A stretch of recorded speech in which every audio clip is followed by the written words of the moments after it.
Dating apps suck, right? They're ruining romance, getting in the way of you actually meeting someone, and allowing people to treat each other really badly during the dating process.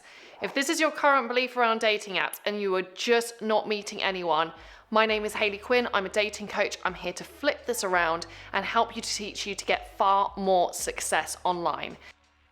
Now, I'm not saying that dating apps are perfect or that meeting people or dating is perfect or always easy. I'm not saying that everything is within your control. However, if you allow yourself to slip into the mindset of thinking, this is just all broken and nothing works, then that is fundamentally going to get in the way of you creating the change you need. So I know it's not always easy. So instead of focusing on the mindset, which allows you to feel like your dating life is completely out of your hands, you're destined never to meet anyone, or dating apps have ruined everything, instead, remember, the apps out there really, they just reflect how people are engaging with them. And instead, if you can change your approach to dating, I bet you're going to have far more success with your online dating profile. So to help you get there, I've got 5 action steps that you can take. I call them the 5 Ps to have far more success online. And remember, alongside having more success, let's also try and build a dating process for you that you can feel is fun and motivating as you go along. So instead of thinking dating apps suck, let's start to use them as a tool where you can really meet people. So the first P of dating app success is photos. I knew I was going to say that. We can complain all day long that the world has been taken over by social media, that people have ridiculously high standards for photos, that it's not fair. But again, this doesn't really get you any closer to creating and achieving change. And I also don't believe you have to look like a supermodel to be successful at online dating. However, photo quality is important. So it's not so much that you look like incredibly beautiful in your pictures. It's more that you show that you've got your finger on the pulse of knowing what photos work, that you have a well cultivated and curated photo selection.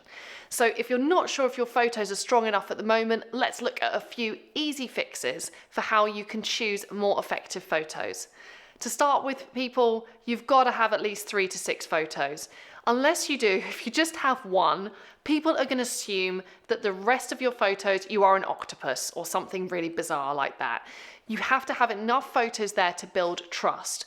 Your photos should also be modern and recent photos, not only because, of course, we want to represent ourselves as we are on the internet, but also modern and new photos are much higher resolution.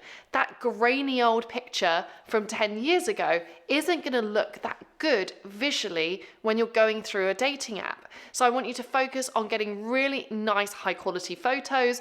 You don't need to necessarily get a professional shoot or anything like that done, but you probably do need a willing friend, a tripod and a smartphone, which that will really help to get you started. With your photos as well, we want to avoid any of the obvious errors like posting the same photo but from different angles, wearing the same outfit in all of your photos. Instead, remember, your photos are really there to showcase your lifestyle, what it would be like if someone went on a date with you, what it would be like to hang out. So is it possible for you to have a photo of you having a little stroll through the park, sitting outside in a cafe? Is there a way that you can communicate your lifestyle more effectively through your photo selection? With your photos as well, I also want you to be conscious about background. Normally my house isn't quite this tidy, but I've given it a bit of a tidy up today for the purposes of YouTube. So if you look in the background of your photos, dare I say it as well, even if they are a mirror selfie, and you can see there's stuff strewn all over the floor, there's an ironing board there, immediately people aren't going to actually focus on you. They are going to focus on the clutter in the background. So we want to have clear backgrounds in all of your photos. Also, ideally, you want to be facing a light source, whether that is a lamp or a nice window with natural light coming in.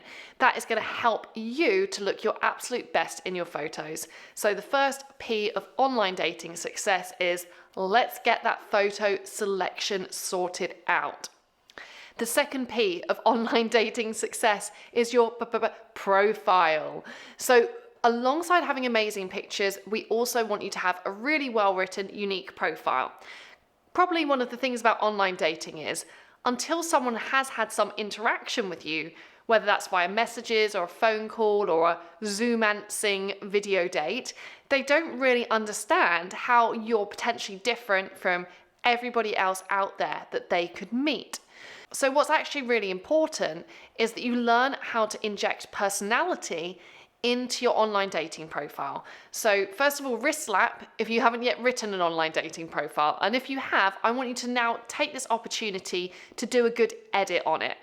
If in your online dating profile it says something that's too generic, this could really ding your ability to stand out from the rest of the crowd.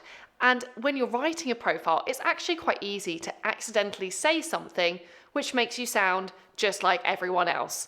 So if you find yourself saying, I like going out and I like staying in, or I like travel and I like food, like that is everybody. Everybody likes those things. So a really nice swap in you can make is if you take any one of those things that you've listed, instead of saying you like travel, can you share your favorite holiday destination? Can you share a memory from a holiday that was particularly great? Can you share a travel disaster? Can you see if the other person would be willing to ditch their beach holiday and go skiing instead? Instead of listing things on your profile, whether that's personal qualities or things that you like, we really want to take a deep dive into all of those different subtopics and expand on what you're saying. Also, when it comes to your profile, we want to write it in a way that seems approachable, friendly, and warm. In order to achieve this, we often want to write a profile that sounds a little bit like how you speak. A great hack to get better at this, if you're not just, writing just isn't your thing, can you dictate verbally what you want to write in your profile? Often when I'm coaching people, I find that how they talk about themselves and what they want to put into their profile is actually better than what they write.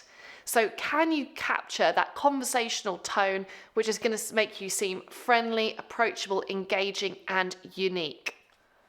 The third P is for platform. Is the platform you're using right now the right one for you? Now, there's plenty of interesting marketing strategies going on there on the internet, and perhaps if you're using a dating site that is very, very niche, this may not mean that you're getting exposure to enough potential matches to see if your profile is working or not. So you may want to consider swapping up your platform and choosing a platform which is really well trusted and has a lot of users on it. The fourth P is about being proactive. Now, I've had some conversations with people and they've told me, Hayley, I'm not getting any responses or any matches or any messages on my online dating profile. What's going wrong? And I've looked at their profile and it was pretty good. And then I've asked them, well, have you tried messaging anyone? And they say, no. And that's probably the crux of the issue right there. So whether it's in the algorithm or whether it's because there's an expectation with the kind of person that you want to date that you are going to make the first move, or whether you just actually want to empower yourself to have as much choice as possible, even if you aren't necessarily coming up in someone's search results, get used to making the first move. There's other videos on my channel which will show you how you can construct some first messages and hopefully give you the confidence, whoever you are, to put yourself out there. Remember, a lot of the time we have to also dedicate time to an area of our lives if we really want it to improve. If we want to get great at dating or brilliant at meeting people on dating apps, and all the time you spend messaging people, you're watching Netflix and like the phone is in one hand and you've got one eyeball on it, you're probably not going to get as good a result as if you actually dedicate time and focus towards it. So if you're liking these tips so far and you do want more information on how you can really improve your results, not only with dating online but offline, I have got plenty of advice for you. If you're a man, if you head over to hayleyquinn.com/unite, I've got some free videos there for you. And if you are a lady, you can head to hayleyquinn.com/real love. Finally, my final action step to get better at the online dating thing is you start to abide by the final P, which is preference. How are you currently choosing people? Who are you selecting to put that time and energy into? I can tell you this, if you send people very generic messages like, hey, or hey, how's your weekend going? Or red or white, they're probably not going to get the best response or any response, because you're not showing that there's something specific about what the person has contributed that's made you want to choose them. So instead, it's very, very important that you show some selection in how you're messaging people by sending unique first messages. Also, to have success at online dating is also about keeping yourself feeling motivated and good. So if someone isn't responding to your messages, don't waste your time and energy pursuing them, and don't think that they're rejecting you because you're not good enough. In fact, your mindset really should be, I need someone who is as communicative, proactive, and ready and willing to build an incredible relationship as I am. If that person isn't being very responsive, I'm not going to take it personally, but I'm going to filter that out and reinvest my time and energy elsewhere. So I hope these 5 Ps helped you to create some success in your online dating life. If you found them helpful, please give this video a like, share it with a friend who needs it, or if you're being really nice to me, subscribe to my channel where I've got tons more advice for you there.